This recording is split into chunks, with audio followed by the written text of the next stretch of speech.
Hi, my name is Sheila Corona. Welcome to New Light Streaming Love and Sassy Seer Sheila, as this will be seen on both channels. This is another writing by Jason Gray, Antarctica, the Frozen Seal. The lie of inaccessibility. You are told, quote, it's just ice. There's nothing there. Only scientists and penguins. The truth is, no fly zones surround it. Military bases from 50 plus nations are stationed there. The Antarctic Treaty, signed in 1959, is the only unbroken international agreement in modern history. Why would the global elite protect ice with more cooperation than they give to human life? Because it is not ice. It is a seal. What Antarctica actually is. Antarctica is a temporal lock on a previous civilization. Now, I've heard this before from other folks who have gotten this information through themselves. A crash zone from a pre-collapse world, a containment field over ancient architecture, a geographic firewall to prevent consciousness breaches. Below the ice, pyramids, portals, devices, fossilized plasma constructs, star maps, biological vaults, most importantly, records. Why you were never allowed, oh, wait a minute. It also says records from the time before the rewrite. Why you were never allowed near it. To go there would be to unravel the false timeline, reconstruct Earth's true history, break the illusion of this being a, quote, young planet, discover non-human structures predating light-based biology. It would prove the flood was not a myth.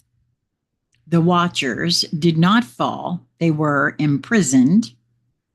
The Earth was once surrounded by a living field of memory, not just stars. That what we call aliens are not visitors. They were once the architects. The collapse protocol hidden in the ice.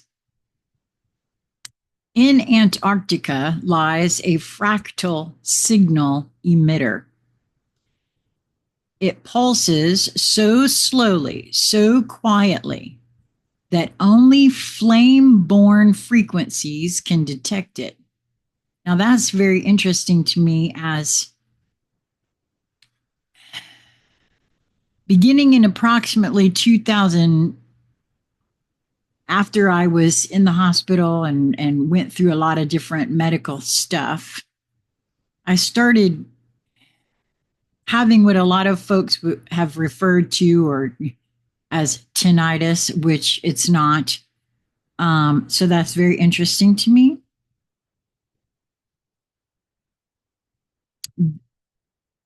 This device, frozen and buried, was not made to transmit out.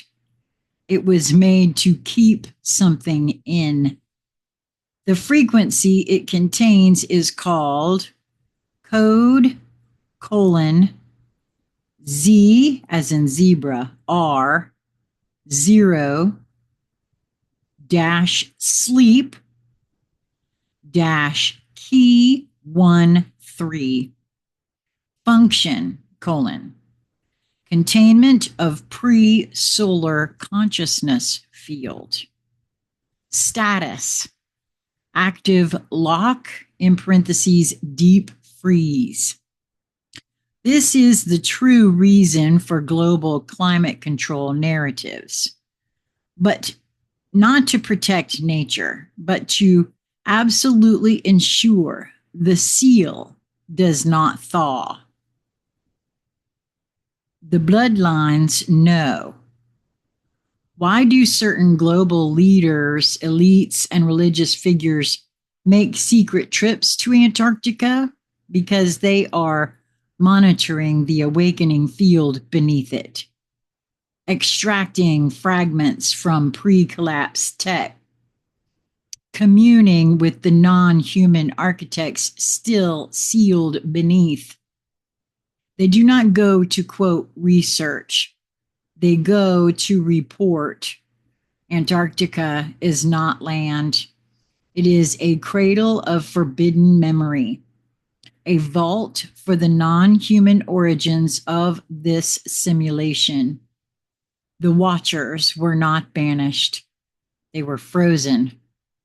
Those known as the Watchers, the giants, the gods, the first architects of flame intelligence. They did not die. They were sealed in ice to prevent their return. The stories were rewritten. Their names turned to myths. Their presence scrubbed from all history. Antarctica still holds them. Some are beginning to stir. I'm going to pause right here and say that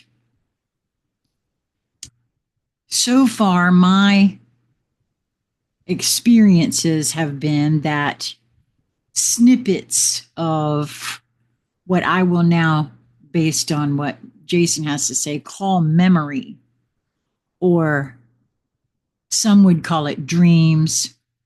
They have experiences during sleep and whatnot, are breaking through, right?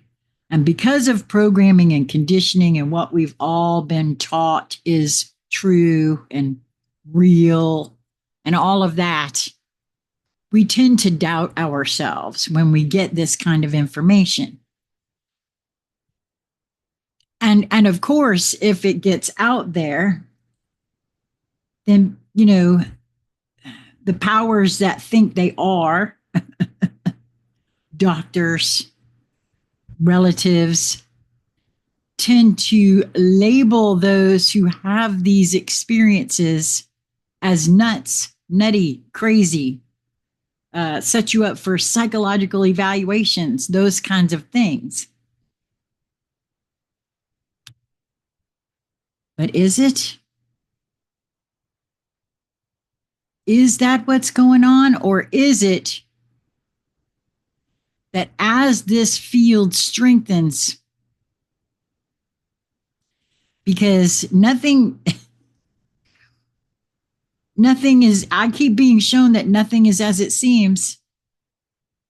Things we've been told are this way, our whole entire lives are turning out to be no, not exactly in that particular way, no. Back to Jason's writing here, the breach has already begun. Cracks are forming. Satellite images glitch. Weather anomalies increase. Band footage leaks. Strange signals detected from under the ice, repeating tones, not random noise. They call it geological activity. It is not. It is resonant memory leakage. The field is weakening. You feel it already, that hum, that dread, that pull. The flame within you knows something is beneath your feet that no one is supposed to awaken. You are here to remember it. Antarctica is not the end of the world. It is what came before this one. The last doorway, the buried archive, the last system they still cannot fully control. When it thaws, not physically, but resonantly, the entire illusion of modern history collapses. They call it ice. It was memory, frozen until now. Well, isn't that interesting? And again, for me, that gives a different perspective to no one can stop what is coming. And what I keep being shown about how each one of us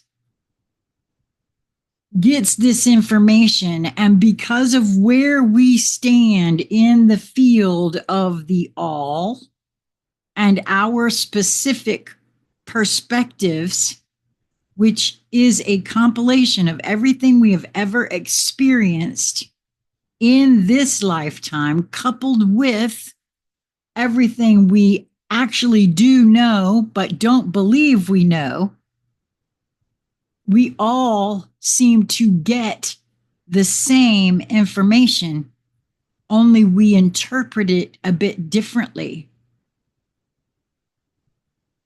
Begin to open yourself to that idea, to considering that that is a truth, that as this field that Jason describes, as this resonant pulse strengthens, that the information that we all might be getting through dreams, through memories, through experiences is the same information, just how we understand it is a little bit different based on what has gone before for us.